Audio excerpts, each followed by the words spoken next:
नमस्कार दोस्तों। जो साइंस की टेस्ट सीरीज चल रही है उसमें आपका स्वागत है।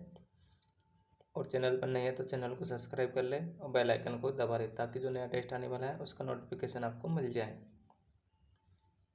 चलिए स्टार्ट करते हैं। अगर पिछले टेस्टों को नहीं देखा है तो उनको भी देख लें।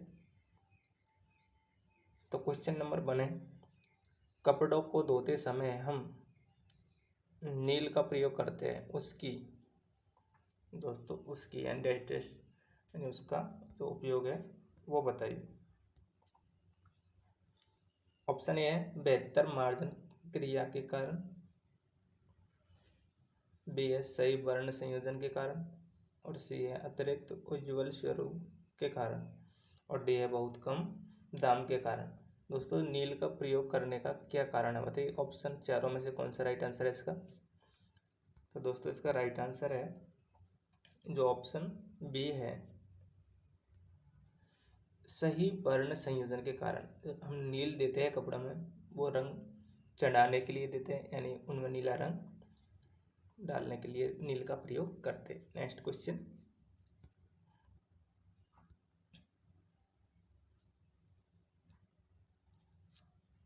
हॉलमार्क का चिन्ह किन उत्पादों पर लगाया जाता है? दोस्तों जो हॉलमार्क का चिन्ह है वो किन उत्पादों पर लगाया जाता है? ऑप्शन ए खाद्य पदार्थों पर, बी स्वर्णाभूषण, सी पेट्रोलियम उत्पाद, और डी है पर्यावरण मित्र उत्पाद। बताइए इसका राइट आंसर क्या है? तो दोस्तों इसका राइट आंसर है जो ऑप्शन बी है, जो स्वर्ण आभूषण होते हैं, जो स्वर्ण से बनी वस्तु है स्वर्ण आभूषण, तो उन पर हॉलमार्क का चिन्ह लगाया जाता है। नेक्स्ट क्वेश्चन,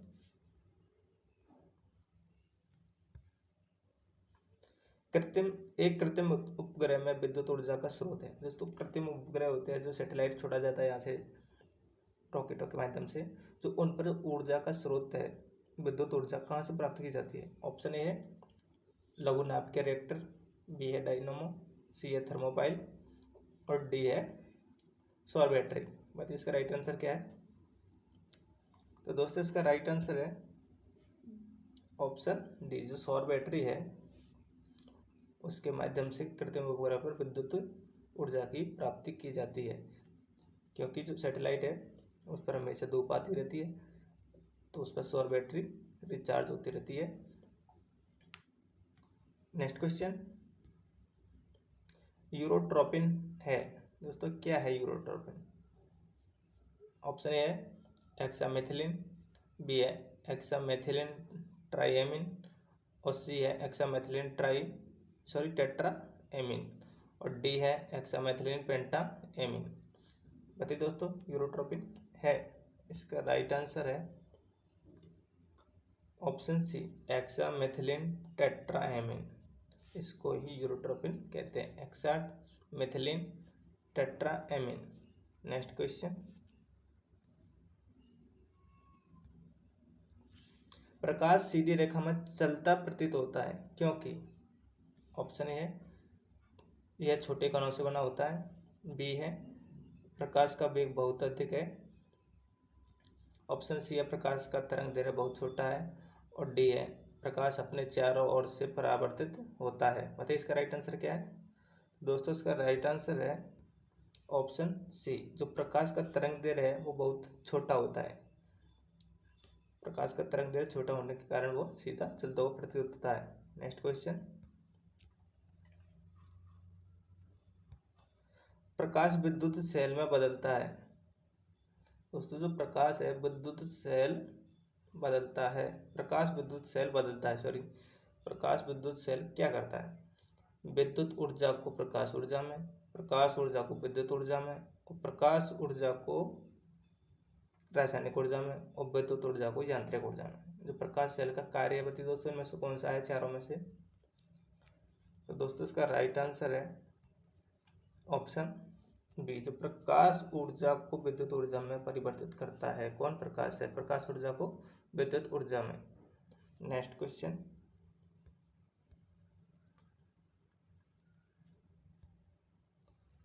साबुन के बुलबुले के अंदर का दाब डेड डैश यानी जो खाली स्थान है, बताइए इसमें क्या आएगा? ऑप्शन ए है वायुमंडलीय दाब से अधिक होता है। दोस्तों जो साबुन के बुलबुले है उनके अंदर का दाब बताना है वायुमंडल से कम है, ज़्यादा है, बराबर है। तो ऑप्शन ए वायुमंडलीय दाब से अधिक होता है, बी है वायुमंडलीय दाब से कम होता है, सी है वायुमंडलीय दाब के बराबर होता है, और डी है वायुमंडलीय दाब का आधा होता है। बताइए इसका राइट आंसर क्या है। तो दोस्तों इसका राइट आंसर है ऑप्शन ए, जो वायुमंडलीय दाब है उससे भी अधिक दाब होता है किसके अंदर, जो बुलबुला होता है साबुन का उसके अंदर, तो तभी तो वो फट जाता है। जैसे गर्म ताप बढ़ता है तो बुलबुला फूट जाता है, क्योंकि ताप बढ़ने के कारण गैस के अणुओं का दूर दूर होना तो दूर होंगे, तो पहले से दाब अधिक है वायुमंडल के दाब से, तो थोड़ा सा ही दाब आता है तो थोड़ी देर के अंदर ये फूट जाते हैं, तो ज़्यादा नहीं रहते, थोड़ी देर के अंदर फूट जाते हैं। नेक्स्ट क्वेश्चन, तेज बीज वाली फसल किससे संबंधित होती है। ऑप्शन ए मालवेसी, बी है क्रूसीफेरी, सी है सोलेनेसी, और डी है कंपोजिटी। बताइए इसका राइट आंसर क्या है। तो दोस्तों इसका राइट आंसर है ऑप्शन बी, जो क्रूसीफेरी है, क्रूसीफेरी, इनको तेज बीज फसल के नाम से भी उनसे संबंधित है क्रूसीफेरी। नेक्स्ट क्वेश्चन,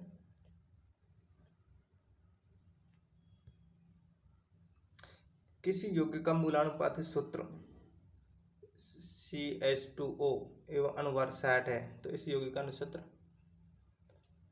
होगा। बताइए दोस्तों, मूलानुपात सूत्र दे रखा है CH2O और अनुभार दे रखा है 60, तो बताइए इस यौगिक का अनुसूत्र क्या होगा। ऑप्शन है C2H4O, C2H4O2, CH2O और C4H2O। बताइए इसका राइट आंसर क्या है। तो दोस्तों इसका राइट आंसर है ऑप्शन बी, C2H4O2। अब देखिए कैसे, कार्बन कितने अणु है, 2, तो कार्बन का परमाणु क्रमांक कितना है, तो 6, तो इसका परमाणु भार कितना है, 12, तो 12, तो 2 कार्बन के हैं तो 12 दूना 24। हाइड्रोजन का 1 होता है, परमाणु क्रमांक 1, भार भी 1, तो इसका कितने अणु है, 4, तो बराबर 4।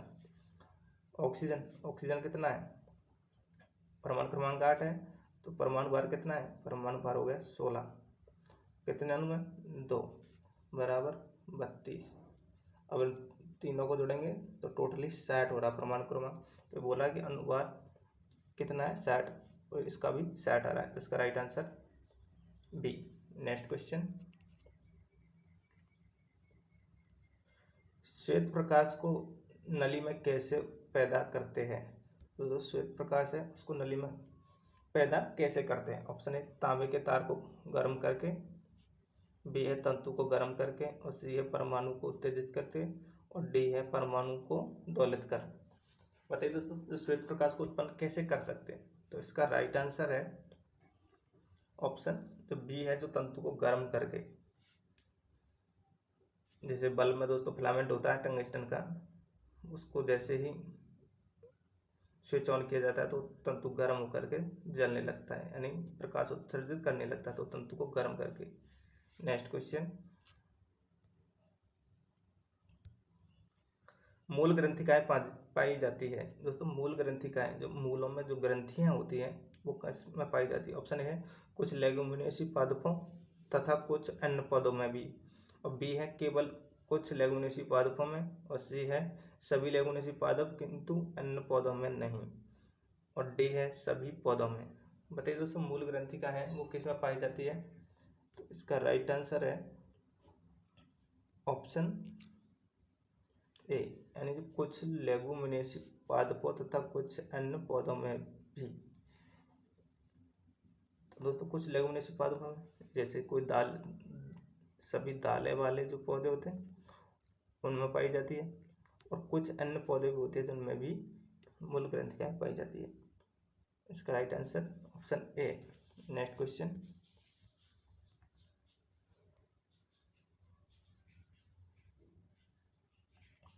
जीव व पौधों के अपशिष्ट में कौन सी मुख्य गैस उत्पन्न होती है। तो दोस्तों जीव और पौधों के अपशिष्टों से कौन सी गैस उत्पन्न होती है। Option A methane gas, B sorry ethane gas, B है मीथेन गैस, सी है प्रोपेन गैस और डी है एसिटिलीन गैस।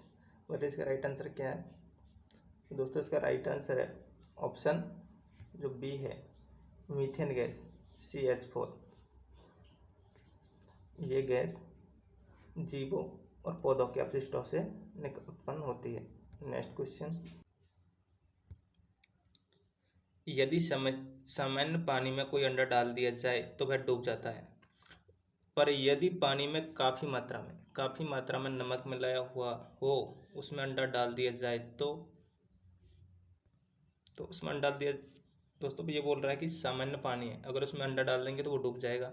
अगर यदि पानी में काफ़ी मात्रा में नमक मिला देंगे तो उसमें अंडा डाला जाए एंड नमक डाल करके अंडा डाला जाए तो क्या होगा?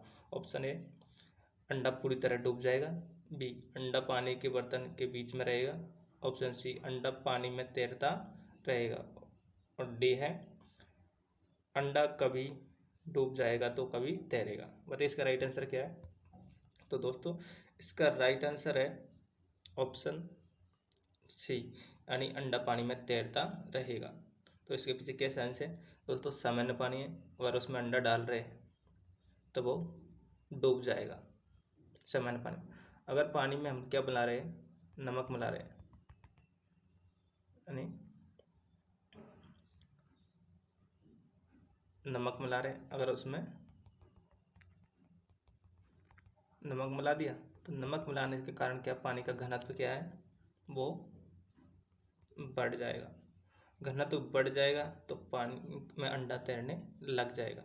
दोस्तों पानी में किसी वस्तु के तैरने की शर्त है कि वस्तु द्वारा हटाया गया जो आयतन है वो वस्तु के बराबर होना चाहिए या उससे कम होना चाहिए, सॉरी, यानी वस्तु के आयतन के बराबर कम से कम इतना तो हटाना चाहिए तैरने के लिए कोई शर्त है। तो ये है कि अगर वस्तु द्वारा हटा कर आयतन वस्तु के बराबर है तो वस्तु तैरने लग जाएगी।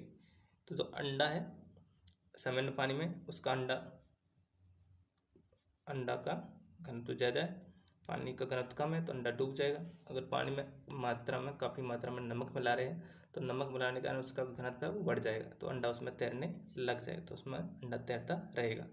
नेक्स्ट क्वेश्चन,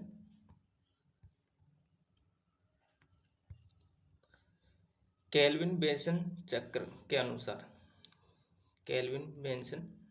के अनुसार प्रकाश संश्लेषण के दौरान एकत्रित होने वाला प्रथम उत्पाद है। ऑप्शन ए फॉस्फोग्लाइसी एल्डिहाइड और बी है फॉस्फोग्लाइसेरिक एसिड और सी है ऑक्जेलो एसिटिक एसिड और डी है जाइलोज फॉस्फेट। दोस्तों तो केल्विन क्रेब्सन चक्र के अनुसार प्रकाश संश्लेषण के दौरान एकत्रित उत्पाद है, प्रथम उत्पाद कौन सा है? बताइए इनमें से राइट आंसर कौन सा है? तो दोस्तों इसका राइट आंसर है ऑप्शन बी, जो फास्फोग्लाइसेरिक एसिड, यही बेसिन चक्र अनुसार प्रथम उत्पाद है। नेक्स्ट क्वेश्चन, शुष्क सेल में दोस्तों शुष्क सेल होता है विद्रुवक का कार्य करता है।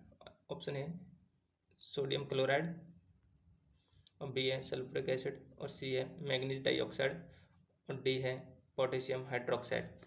बताइए शुष्क सेल का जो विद्रुवक का कार्य करता है इनमें से कौन सा करता है? नेक्स्ट इसका राइट आंसर बताइए दोस्तों। तो इसका राइट आंसर है जो मैग्नीज डाइऑक्साइड, ये विद्रुवक का कार्य करता है शुष्क सेल में, मैग्नीज डाइऑक्साइड। नेक्स्ट क्वेश्चन, बताइए दोस्तों जनसंख्या का अध्ययन कहलाता है। ये पिछले टेस्ट में हुआ गया, शायद क्वेश्चन रिपीट हुआ है। तो जनसंख्या का अध्ययन क्या कहलाता है? ऑप्शन ए जीवाश्म विज्ञान, बी है कार्टोग्राफी, सी है जियोग्राफी और डी है डेमोग्राफी। बताइए इसका राइट आंसर क्या है? तो इसका राइट आंसर है ऑप्शन डी, जो डेमोग्राफी है वो जनसंख्या का अध्ययन कहलाता है। नेक्स्ट क्वेश्चन, ये बहुत अच्छा क्वेश्चन है दोस्तों। बताइए इसका राइट आंसर क्या है? निषेचन होता है। ऑप्शन ए हार्मोन्स के बिना फल का परिवर्धन, बी है बिना निषेचन के फल का परिवर्धन, सी है बिना निषेचन के अंडाणु का परिवर्धन और डी है बिना निषेचन के भ्रूण का परिवर्धन। तो अनिषेक फलन या अनिषेक जनन कुछ भी हो सकता है यहाँ पर। अनिषेक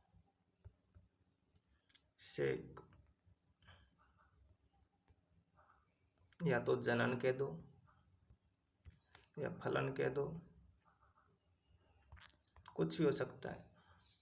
और इसमें क्या होता है अनिषेक जनन या अनिषेक फलन में क्या होता है? दोस्तों ऑप्शन ए बोल रहा है कि हार्मोन के बिना फल का परिवर्तन, बिना निषेचन के फल का परिवर्तन, और बिना निषेचन के अंडाणु का परिवर्तन, और बिना निषेचन के भ्रूण का परिवर्तन। बताइए इसका राइट आंसर क्या है? तो दोस्तों इसका राइट आंसर है ऑप्शन जो सी है, बिना निषेचन के अंडाणु का परिवर्तन। दोस्तों सभी फलों का परिवर्तन निषेचन के द्वारा अंडाणु से होता है। तो इसमें बोल रहा है जो अनिषेचन होता है इसमें क्या होता है, बिना निषेचन के। एक तो निषेचन नहीं हो रहा है और दूसरा अंडाणु का फल में परिवर्तन हो रहा है, यानी अंडाणु का ही फल में परिवर्तन हो रहा है। अब एग्जाम्पल केला। तो दोस्तों केला है, तो केले में क्या होता है, निषेचन नहीं होता है, सीधे ही अंडाणु फल में परिवर्तित हो जाता है। नेक्स्ट क्वेश्चन,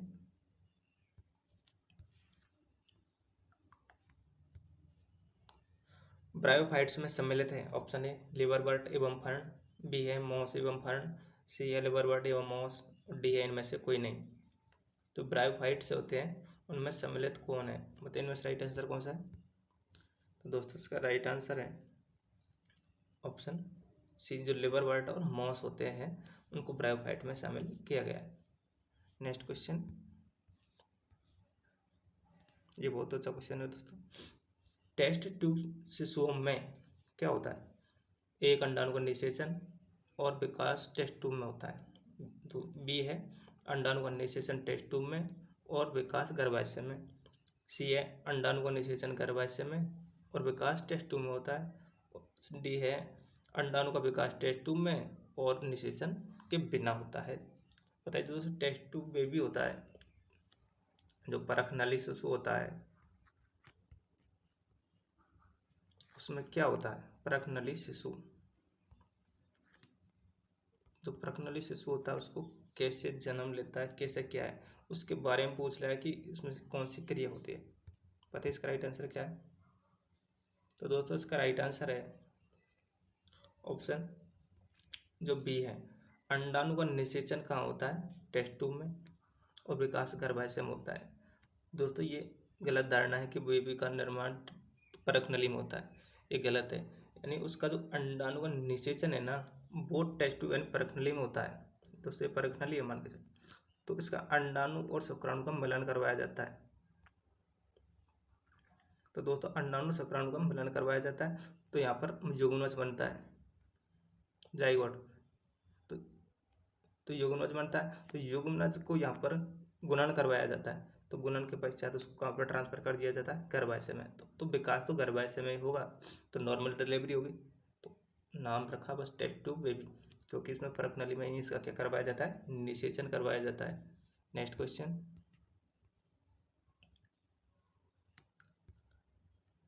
जब सेना पुल को पार करता है या सेना पुल को पार करती है दोस्तों, करती है तो सैन्य को कदम से कदम मिलाकर न चलने का निर्देश दिया जाता है, क्योंकि ऑप्शन ए दाब बढ़ने से पुल टूटने का खतरा रहता है, ऑप्शन बी है पैरों से उत्पन्न ध्वनि के अनुनाद के कारण पुल टूटने का खतरा रहता है, और सी है डॉपलर प्रभाव के कारण पुल टूटने का खतरा रहता है, और डी है इनमें से कोई नहीं।